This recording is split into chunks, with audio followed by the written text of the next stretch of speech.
देश की राजधानी नई दिल्ली में एक मुस्लिम बहुल इलाका है। यह इलाका उत्तरी दिल्ली में है और इसे इंद्रलोक के नाम से जाना जाता है। यहाँ करीब 1500 मुसलमान रहते हैं। लोग बताते हैं कि यहाँ पर कभी विवाद नहीं हुआ है, यहाँ तक कि इस इलाके में कभी धारा 144 लगाने की नौबत तक नहीं आई है। लेकिन इसी इलाके में घटना घटती है। शुक्रवार का दिन था जिसे मुस्लिम भाई जुमा कहते हैं। यहाँ पर एक मस्जिद है। इंद्रलोक की इस मस्जिद को मक्की मस्जिद कहा जाता है। इस मस्जिद में काफी लोग एक साथ नमाज पढ़ सकते हैं।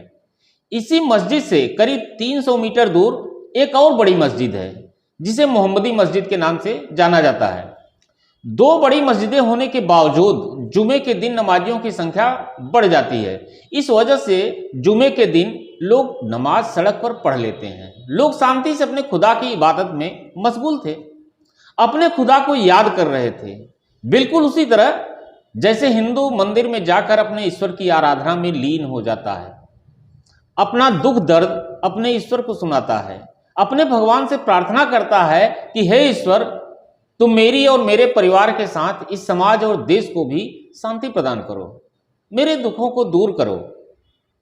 वह अपने ईश्वर के चरणों में दंडवत हो जाता है। कल्पना कीजिए, जब आप ईश्वर के सामने दंडवत हो रहे हैं, उसी समय कोई पीछे से आकर आपकी पीठ पर एक लात मार दे, क्या गुजरेगी आपके ऊपर? स्वाभाविक है ना, बुरा लगेगा। बिना कुछ सोचे, बिना कुछ कहे आप भी प्रतिक्रिया में कोई न कोई निर्णय ले सकते हैं। ऐसा ही हुआ इंद्रपुरी उत्तरी दिल्ली के इलाके में। मुस्लिम समुदाय के लोग इबादत में मशगूल थे, अपने खुदा की याद में सजदा कर रहे थे।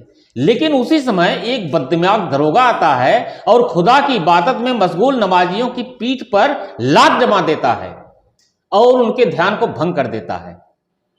वे नमाजी कोई प्रतिक्रिया नहीं करते, बल्कि दूसरे लोग विरोध जताते हैं।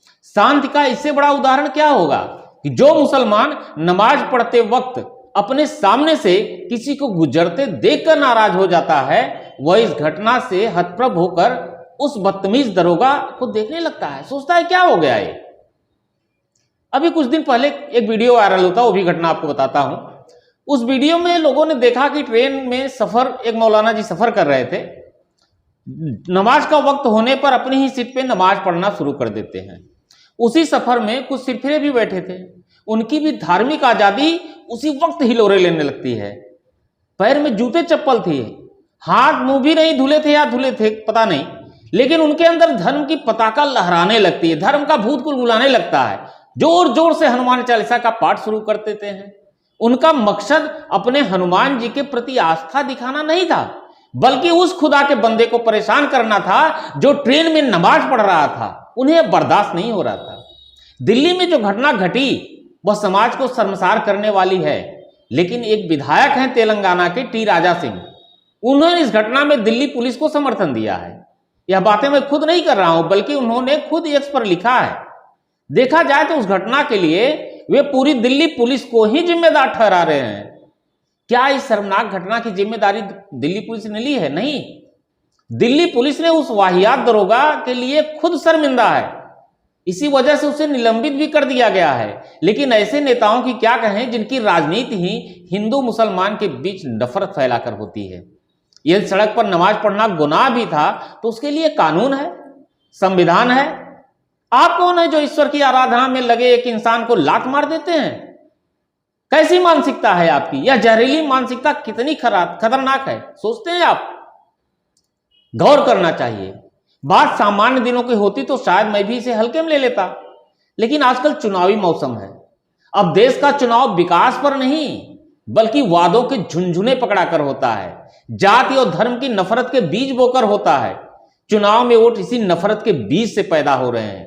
भले ही सब इंस्पेक्टर को निलंबित कर दिया गया है, किंतु सरकार को चाहिए कि इसकी गहनता से छानबीन करे। जो वीडियो पूरे देश में फैल चुका है उससे मुस्लिम समुदाय के दिल में आक्रोश की लहर उठ रही है, क्योंकि यह धर्म का मामला है और धर्म का मामला फूस की ढेर में चिंगारी डालने जैसा होता है। उस चिंगारी से जो आग की लपटें निकलती है ना, उससे आपसी प्रेम, भाईचारा और समाज को जोड़ने वाला जो ढांचा है वह भी झुलस जाता है। इस नफरत की वजह से बहुत दर्द देश की जनता ने सहा है। अब ऐसा नहीं होना चाहिए। नफरत की यह जहरीली हवा अपने बच्चों के लिए, आने वाली पीढ़ी के लिए अब आपको नहीं छोड़नी चाहिए। इस घटना की गहनता से जांच होनी चाहिए। यदि कोई सियासतबाज इस घटना के पीछे कोई साजिश रच रहा है तो उसका भी पर्दाफाश होना चाहिए। आज बस इतना ही, फिर मिलेंगे किसी और भी मुद्दे के साथ। एक बात और जाते जाते बोल दे रहा हूं, मेरे चैनल को सब्सक्राइब करके बेल आइकन दबाना न भूलें, ताकि हम आपसे हमेशा जुड़े रहें और इसी तरह कोई न कोई मुद्दा लेकर आप सामने आते रहें। धन्यवाद, नमस्कार।